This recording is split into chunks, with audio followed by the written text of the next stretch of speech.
আজি আমি 10মান শ্ৰেণীৰ বিজ্ঞানৰ বিদ্যুৎ চুম্বকীয় আবেশ ইংৰাজীত ইলেক্ট্ৰমেগনেটিক ইণ্ডাকশ্যন এই পৰিঘটনাটো এটা কাৰ্যকলাপৰ জৰিয়তে বুজিবলৈ চেষ্টা কৰিব পাৰোঁ।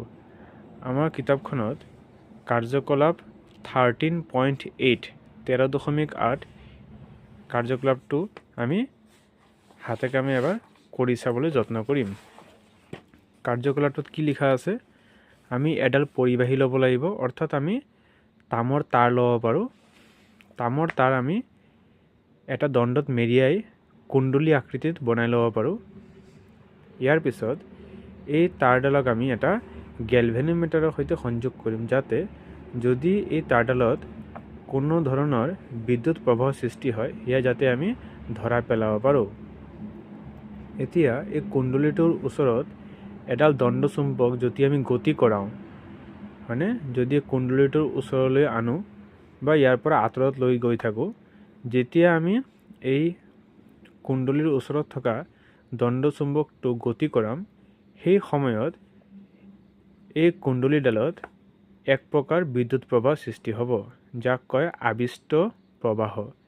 এই পৰিঘটনাটোক কয় বিদ্যুৎ চুম্বকীয় আবেশ। অৰ্থাৎ কোনো পৰিবাহীৰ মাজেদি যদি চুম্বকীয় বলৰেখাৰ সালসলনি হয়, তেতিয়া ইয়াত এক প্ৰকাৰ আবিষ্ট প্ৰবাহৰ সৃষ্টি হয়। এই পৰিঘটনাটোক বিদ্যুৎ চুম্বকীয় আবেশ বুলি কোৱা যায়। সেয়া আমি এবাৰ নিজে কৰি চাম। গতিকে আমি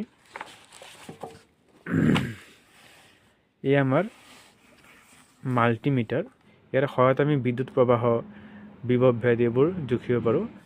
এই মাল্টিমিটাৰ সহায়ত যিহেতু আমি বিদ্যুৎ প্ৰবাহ জুখিব লাগে, মানে ইলেক্ট্ৰিক কাৰেণ্ট জুখিব লাগে, গতিকে আমি ইয়াত ছেট কৰি লৈছোঁ 20 মিলি এম্পিয়াৰলৈকে এই ঠাইত আমি জুখিব পাৰিম। গতিকে আমি ইয়াত ছেট কৰি ল'লোঁ। এতিয়া আমি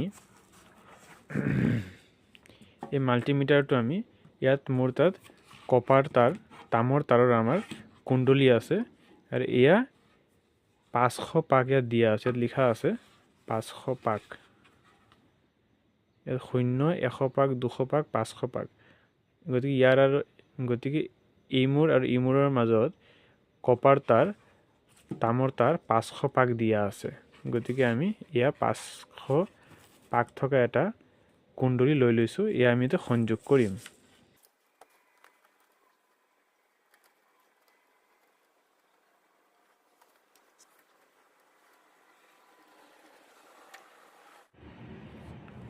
এয়া আমি মাল্টিমিটাৰৰ সৈতে আমাৰ তামৰ তাঁৰ সংযোগ কৰি লৈছোঁ। আমি দেখা পাইছোঁনে মাল্টিমিটাৰত প্ৰবাহ সৃষ্টি হৈছে, হয়নে? চুম্বকডাল গতি কৰি থাকোঁতে ইয়াত এক প্ৰকাৰ আবিষ্ট প্ৰবাহ সৃষ্টি হয়। যেতিয়া চুম্বকডাল আমি ৰখাই দিম, তেতিয়া ইয়াত কোনো ধৰণৰ প্ৰবাহ সৃষ্টি নহয়।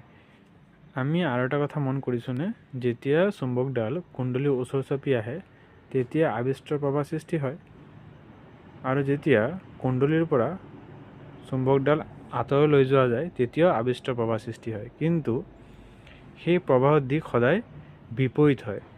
সেইবাবে যেতিয়া চুম্বকডাল ওচৰ চাপি আহে, তেতিয়া প্ৰবাহৰ দিশ ধনাত্মক দেখায়, আৰু যেতিয়া আমি চুম্বকডাল আঁতৰলৈ লৈ যাওঁ, তেতিয়া ইয়াত ঋণাত্মক চিন আহে। অৰ্থাৎ আমাৰ আবিষ্ট প্ৰবাহৰ দিশ কি হয়? বিপৰীত হয়। গতিকে চুম্বকডাল ওচৰলৈ আনোতে প্ৰবাহৰ যি দিশ হ'ব, সেই দিশ কি হ'ব? চুম্বকডাল আঁতৰলৈ লৈ যোৱাৰ সময়ত সৃষ্টি হোৱা আবিষ্ট প্ৰবাহৰ দিশৰ বিপৰীত হ'ব। সেইকাৰণে ইয়াত ঋণাত্মক চিন আমি দেখা পাওঁ। ধন্যবাদ।